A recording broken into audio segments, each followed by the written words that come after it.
ચાલો મિત્રો 9.2 ઉદાહરણની આપણે ચર્ચા કરીએ. એકદમ આવડે તેવું છે, એકદમ ઈઝી છે, આવડે એવું છે, જોઈ લઈએ. ચાલો પહેલા શું કહ્યું, 4 સેન્ટીમીટર સાઈઝની વસ્તુ કોઈ 15 સેન્ટીમીટર કેન્દ્ર લંબાઈ ધરાવતા અંતર્ગોળ અરીસાની 25 સેન્ટીમીટર અંતરે રાખેલ છે. ઓકે, અરીસાથી કેટલા અંતરે પડદાને રાખવો જોઈએ કે જેથી તેના પર સ્પષ્ટ પ્રતિબિંબ પ્રાપ્ત થાય? પ્રતિબિંબનો પ્રકાર અને પરિમાણ શોધો. આટલી વસ્તુ આપણને કહ્યું છે, બરાબર.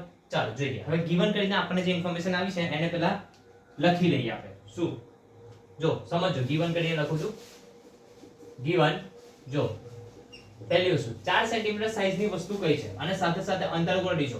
તો પહેલા અંતર્ગોળ અરીસો કેવો છે? અંતર્ગોળ અરીસો છે. ચાલો ડન. બીજું કયું? 4 સેન્ટીમીટર સાઈઝની વસ્તુ એટલે વસ્તુની ઊંચાઈ h બરાબર કેટલા આપે છે? 4 સેન્ટીમીટર.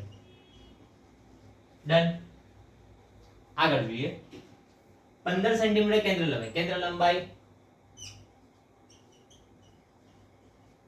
લંબાઈ f બરાબર 15 સેન્ટીમીટર.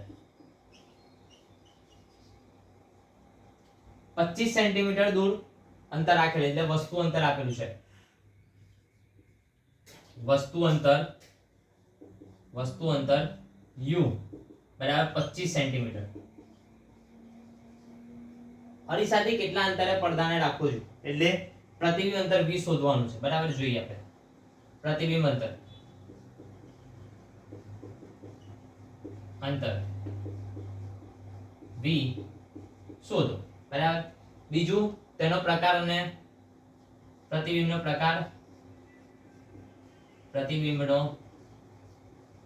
પ્રકાર અને પરિમાણ શોધો. બરાબર. પરિમાણ શોધવાનું છે. ચાલો એટલે પરિમાણ એટલે આપણે એવું કહીએ કે વસ્તુની જે પ્રતિબિંબની ઊંચાઈ કહેવાય ને આપણે શોધવાનું છે. સમજો, પ્રતિબિંબની ઊંચાઈ આપણે h ડેશ શોધવાનું છે. ચાલો પહેલા જો શું સમજવાનું છે. પહેલા આપણે અરીસો કા અંતર્ગોળ, પહેલા અંતર્ગોળ અરીસો ડ્રો કરું. જો ધ્યાનથી અંતર્ગોળ અરીસો કઈ આ રીતનો હોય. જો બરાબર, અંતર્ગોળ અરીસો કઈ રીતના? આ રીતના આપણે અંતર્ગોળ અરીસો જોવા મળશે, બરાબર. હવે કિરણાકૃતિ આપણે ડ્રો કરીએ છીએ એટલે આપણને યાદ છે. હવે અહીંયાથી હું એક લાઈન ડ્રો કરું. મુખ્ય અક્ષ અહીંયા આવશે p, ધ્રુવ p. અહીંયા સુધી આપણે મુખ્ય કેન્દ્ર f લઈએ અને અહીંયા આપણે લઈ લઈએ વક્રતા કેન્દ્ર c, બરાબર. Okay done. તો ચાલો હવે આગળ જઈએ. શું કહ્યું? તો કે વસ્તુની ઊંચાઈ. ઓકે ચાલો હજુ આપણને બીજી ઇન્ફોર્મેશન, કેન્દ્ર લંબાઈ f. કેન્દ્ર લંબાઈ f નું અંતર કેટલું છે? આ પૂછો છો. કેન્દ્ર લંબાઈ f કેટલી છે? f બરાબર 15 સેન્ટીમીટર. હવે બીજી વસ્તુ, પોલથી આ બાજુ છે એટલે x અક્ષ પર ડાબી બાજુ વેલ્યુ કેવી આવશે? તો કે માઈનસ આવશે એટલે કેન્દ્ર લંબાઈ તમારી પાસે બધી માઈનસમાં જવાની છે, બરાબર. અને વસ્તુ અંતર તો હંમેશા માઈનસમાં હોય ને બસ, એટલે બંને વેલ્યુ જે છે એ માઈનસમાં જ જશે. ઓકે ચાલો હવે જો 15 દુ કેટલા થાય? 30. એટલે આ ડબલ થઈ ગયા. વક્રતા ત્રિજ્યા તમારી શું થાય? ડબલ થઈ ગઈ એટલે 30 થવાના છે. હા કે ના? આટલે સુધીનું અંતર 30 થઈ જશે. હવે સમજો, તમને શું કહ્યું? વસ્તુ અંતર 25 છે એટલે 15 અહીંયા અને 30 અહીંયા. તો આ બેની વચ્ચે જ ક્યાંક હશે વસ્તુ, સીધી વસ્તુ. હા કે ના? આ બેની વચ્ચે જોવાની. હવે તમે ધ્યાનથી કિરણાકૃતિનો ટેબલ યાદ કર્યું હોય તો જો કે જો વસ્તુ c અને f ની વચ્ચે હોય તો પ્રતિબિંબ તને c થી દૂર મળે. ક્યાં? c થી દૂર પ્રતિબિંબ મળે. c થી દૂર મળશે એનો મતલબ કે આપણી પાસે જે પ્રતિબિંબ અંતર હશે એ કેવું હશે? 30 કરતા મોટું જ હોવાનું. ફિક્સ થઈ ગયું. બીજી વસ્તુ કે જે વસ્તુની ઊંચાઈ છે, આપણે પ્રતિબિંબની જે સાઈઝ છે, બરાબર, તો એ સાઈઝ શું હોય? તો કે વસ્તુ કરતા મોટી.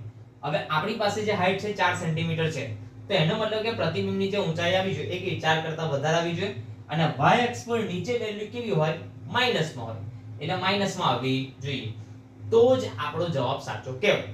ઓકે, આ બાજુમાં જ્યારે પ્રતિબિંબ રચાતું હોય અરીસાની સામે, બરાબર, તો કેવું હશે? વાસ્તવિક અને ઉલટું. એટલે પહેલી વસ્તુ કે પ્રતિબિંબનો પ્રકાર જે છે તમને અહીંયા જ ખબર પડી જાય કે વાસ્તવિક અને ઉલટું આવે. ઓકે ચાલો, પણ અત્યારે આપણે ફક્ત દાખલો કરીને છેલ્લે આપણે લખી દઈશું, બરાબર. ચાલો શરૂઆત કરું. જો ધ્યાન, કિરણાકૃતિ આપણે રફ કરીએ છીએ, સમજો હવે, બરાબર. દાખલો વાળા પરથી આપણે ગણીશું એકદમ ઈઝી. જો શાંતિથી ધ્યાનથી સાંભળશો તો જ દાખલો ક્લિયર થશે. બરાબર? એટલે શાંતિથી દાખલો બે વખત જો, શાંતિથી સાંભળો. બરાબર? ચાલો જો પહેલા અરીસાનું સૂત્ર. અરીસાનું સૂત્ર આપણને ખબર હોવી જોઈએ. અરીસાનું સૂત્ર બરાબર શું થાય? તો કે 1/f બરાબર 1/v વત્તા 1/u.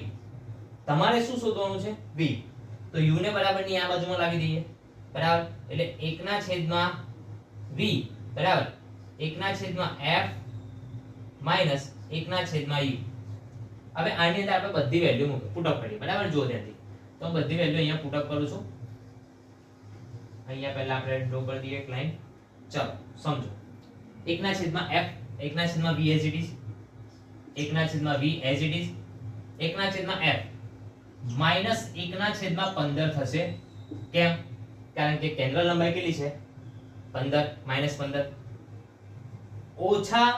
ઓછા વત્તા એટલે 1/25. બરાબર? ચાલો વત્તા વાળું પદ જે છે ને આગળ લાવી દઈએ. એટલે 1/25 ને આગળ લાવ્યા અને આને ક્યાં લઈશું? પાછળ. બરાબર? ચાલો હવે જો 15 25 ક્રોસ ગુણાકાર કરીએ તો 15 એકા 15 ઓછા 25 એકા 25 છેદના 25 અને 15 નો ગુણાકાર. હા કે ના? બરાબર? આટલે સુધી ક્લિયર? બરાબર? ચલો 15 માંથી 25 જાય એટલે 25 માંથી 15 બાદ કરીશું, મોટી સંખ્યા હું ચિહ્ન લગાવીશું. એટલે શું થશે? 10 આવશે. બંનેનો ગુણાકાર કરો એટલે તમને 375 જોવા મળશે. ચેક કરવું હોય તો કરી લેજો. બરાબર? મેં તો દાખલો 2 થી 3 વખત ગણેલો છે, મને યાદ છે. તમારે પર ટ્રાય કરી લેવાનું. આ કોની વેલ્યુ આવી? તો કે 1/v. તો જો v શું થશે દીકરાઓ? તો કે ઉલટું -375 ભાગ્યા 10 છેદમાં 10 હોય તો કેટલા પોઈન્ટ કપાય? 1 પોઈન્ટ કપાય. ચલો v બરાબર -37.5 બરાબર સેન્ટીમીટર થઈ ગયું. આ આપણો થઈ ગયો જવાબ. જોઈ લો પ્રતિબિંબની ઊંચાઈ. મેં તમને કહ્યું હતું કે 30 કરતા મોટો આવે તો તમારો જવાબ સાચો. આવી ગયો 37.5. વસ્તુ બરાબર c થી દૂર થઈ ગયું પ્રતિબિંબ, એટલે તમને આ જવાબ મળશે. હવે જો કેનાકૃતિ કમ્પ્લીટ આવડતી હશે દીકરાઓ તો બધું જ ઈઝી થઈ જશે. પ્રેક્ટિસ એક વખત કરવી પડશે. હવે જો તમારે શોધવાનું શું છે? પ્રતિબિંબની ઊંચાઈ. તો પ્રતિબિંબની ઊંચાઈ માટે આપણને ડાયરેક્ટ સૂત્ર નથી પણ મોટવણીનું સૂત્ર ખબર છે. મોટવણી બરાબર h' upon h અને મોટવણી બરાબર -v/u પણ કહેવાય. તો આ બંનેમાંથી આપણે h' upon h છે એને સરખાવીએ. h' upon h બરાબર -v/u ને સરખાવી દઈએ. બરાબર? તો h અહીંયા ભાગાકારમાં છે, અહીંયા જશે તો ગુણાઈ જશે. બરાબર? તો આપણે અહીંયા ગુણી નાખીએ h' બરાબર -v/u into h. વેલ્યુ મૂકીએ બધી. બરાબર? h' બરાબર પ્રતિબિંબની ઊંચાઈ બરાબર v બરાબર કેટલા છે? -37.5. ઓકે સરસ. માઈનસ માઈનસ પ્લસ કરી દઈએ. બરાબર? પ્લસ 37.5 37.5 છે, હું અહીંયા ઉલટું કરી દઉં છું, આ લખી દઉં છું. બરાબર? એટલે તમને વાંધો આવે નહીં. બરાબર? એટલે 375 ના છેદમાં 10 પોઈન્ટ કાઢીશું, 10 મૂકવા પડશે. છેદમાં u ની વેલ્યુ કઈ છે જોજો. -25 છે. બરાબર? એટલે અહીંયા આપણે લખી દઈએ -25. ચાલો h બરાબર કેટલા છે? તો કે આપણી પાસે h 4 છે. બરાબર? ઓકે ચાલો. બરાબર? હવે ધ્યાનથી જો અહીંયા જે જવાબ આવશે આ માઈનસ છે, માઈનસ ને બહાર કાઢી લઈએ. 25 અને અહીંયા 25 એટલે આ કેટલા? 15 થઈ છે. કેવી રીતે ખબર પડી? તો કે સર અહીંયા બંનેનો જે ગુણાકાર હતો ને આપણે 375 આવતો હતો, તો 25 વડે ભાગીશું તો કેટલા આવશે? 15 જ આવશે. લોજિક છે. બરાબર? 15 ચોક 60 60 છેદમાં 10 બરાબર કેટલા? -6 સેન્ટીમીટર આવે. જોઈ લો જોઈ 4 કરતા મોટા આવ્યા કે નહીં પ્રતિબિંબની ઊંચાઈ? બરાબર? પ્રતિબિંબનો પ્રકાર લખવો છે તો શું કહેવાય?